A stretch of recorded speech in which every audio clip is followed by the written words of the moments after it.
Shalom à tous. Par la grâce de Dieu, vous venez de terminer le premier module de cette formation à l'étude biblique. Il s'est agi de 4 cours introductifs allant des obstacles, passant par la définition de l'étude biblique, puis les 12 clés pour faire de cette réalité une vie quotidienne. Notre deuxième module est intitulé « Sous les mots de la Bible, le guide pour comprendre la Bible ». Nous rentrons ainsi dans le vif du sujet de l'étude biblique. Il s'agit de répondre à la question « Comment étudier un texte biblique ?» Mais souffrez qu'on pose encore des bases, qu'on révise des prérequis. Nous introduirons ce deuxième module de cette série de cours en parlant de l'exégèse. Ne zappez surtout pas par peur d'un jargon trop technique. Je prendrai soin de vous décrire tous ces termes. Faire de l'exégèse, c'est simplement chercher ce que le texte biblique voulait dire à l'origine pour ses destinataires. Le but est d'écouter le texte pour ce qu'il est, sans lui imposer nos propres idées, nos traditions ou notre avis personnel.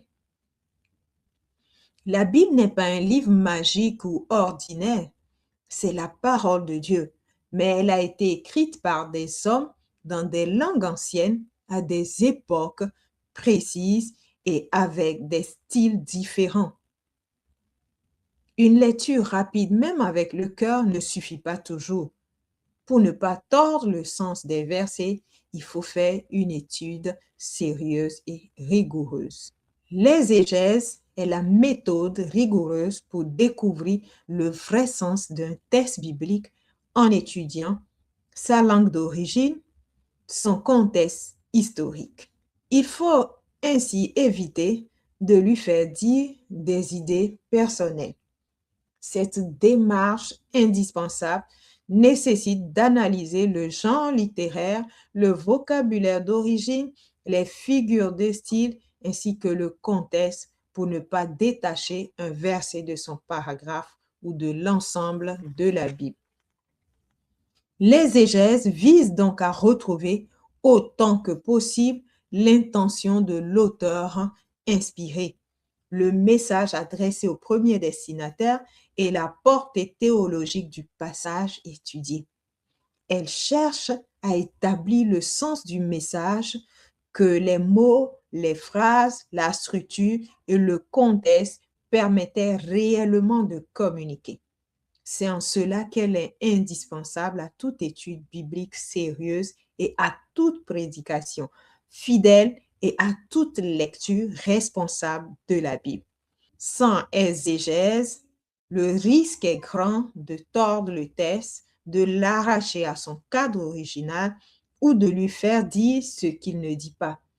Avec l'exégèse, au contraire, le lecteur s'engage dans une recherche patiente de la vérité biblique fondée sur l'écoute du texte lui-même.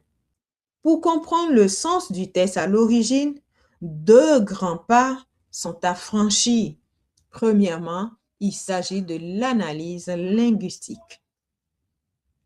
On doit regarder le texte, les mots du texte de près, car la Bible a été écrite à l'origine en hébreu, en araméen et en grec. Même la meilleure des traductions en français peut parfois passer à côté des nuances importantes. La faute n'est pas au traducteur, mais en réalité, on ne peut pas, de manière vraie, transvaser le sens d'un mot d'une langue à l'autre. Pour comprendre les limites des traductions bibliques, je vous recommande d'écouter mon podcast intitulé « Une Bible, plusieurs versions, que choisir ». Pour bien faire cette analyse linguistique, on étudiera 3 choses. Premièrement, le genre littéraire. On n'interprète pas une poésie comme on interpréterait un texte de la loi ou une histoire. Chaque style, chaque genre littéraire a ses propres codes. Deuxièmement, les mots originaux. On cherche le sens premier du mot à l'époque de l'auteur pour éviter de lui donner un sens moderne. Troisièmement, les figures de style. On repère les images, les métaphores ou les répétitions qui appuient le message. Un simple petit détail de grammaire, comme un temps de verbe ou une conjonction, peut totalement changer le sens d'une phrase. À présent, regardons un exemple d'analyse linguistique. Il s'agit du passage de Jean, chapitre 21, du verset 15 à 17. Quand Jésus demandait à Pierre, m'aimes-tu? Le texte grec original utilise deux mots différents pour le verbe aimer. Il s'agit des mots agapao et philéo. Il est dit dans le texte, après qu'ils eurent mangé, Jésus dit à Simon-Pierre, Simon, fils de Jonas, m'aimes-tu? Il s'agit du verbe agapao. Plus que ne m'aime ceci, il répondit, oui Seigneur, tu sais que je t'aime. Il s'agit de philéo. Jésus lui dit, paie mes agneaux. Il lui dit une seconde fois, Simon, fils de Jonas, m'aimes-tu?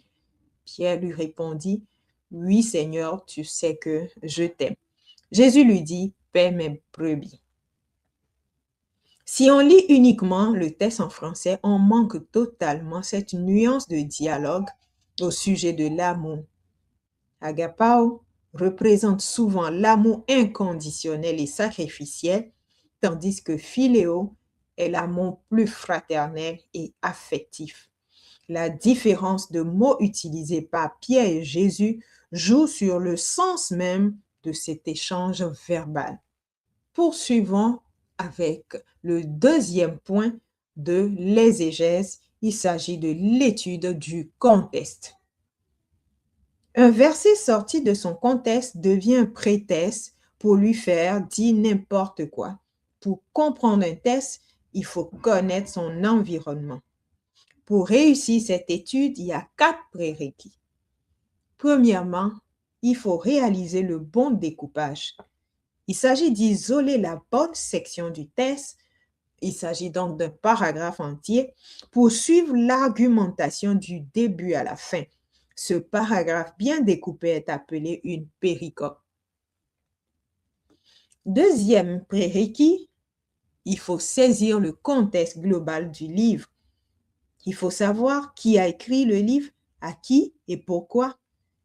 Car un verset s'explique par les chapitres qui l'entourent. Troisième prérequis, le contexte historique doit être pris en compte. Il faut comprendre l'histoire de l'humanité, l'histoire d'Israël à ce moment précis du texte, à ce moment précis du livre. Il faut comprendre les influences de la politique internationale à cette période, des guerres et des alliances qui ont cours. Et enfin, dans ce contexte, dans cette étude contextuelle, le contexte culturel et religieux important, il faut connaître les coutumes de l'époque et l'évolution de la foi d'Israël. Les premiers lecteurs comprenaient ces choses qui nous échappent aujourd'hui. Quelques exemples de l'influence du contexte immédiat ou du contexte canonique. Il s'agit du texte de Genèse chapitre 22. Ce texte aborde le récit du sacrifice d'Isaac qui, lu de manière isolée, pourrait paraître contradictoire. Un Dieu qui refuse les sacrifices humains, mais qui demande un sacrifice humain. Mais replacé dans son contexte, ce texte apparaît comme une épreuve de la foi d'Abraham.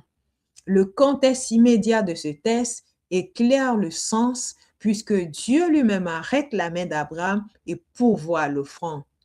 Et le contexte plus global de la Bible, donc le contexte canonique, se retrouve dans Hébreux 11, où ce texte est relu. Cet épisode représente une manifestation de foi et de confiance dans la fidélité de Dieu.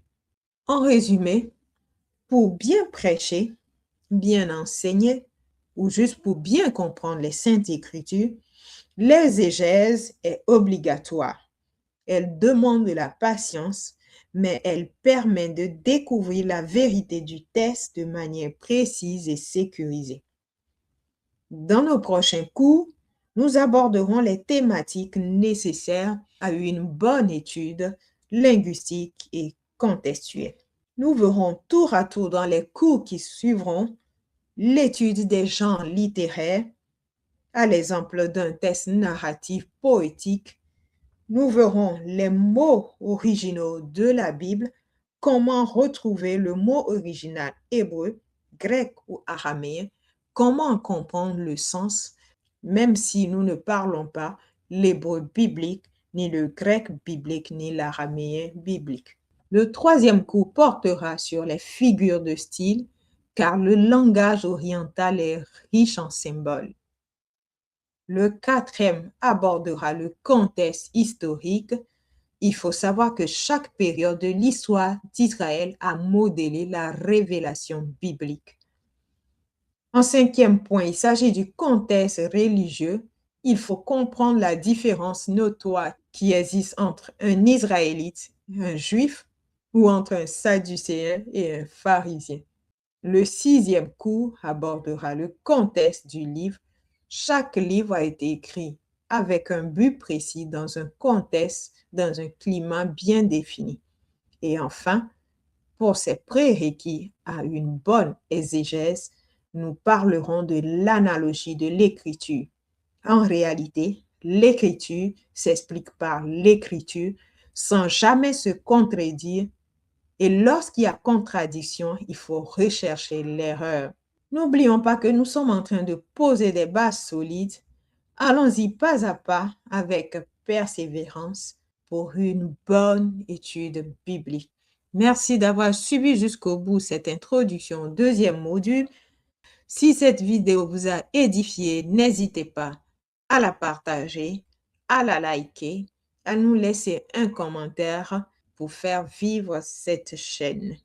Shalom à tous et à bientôt pour notre prochain cours.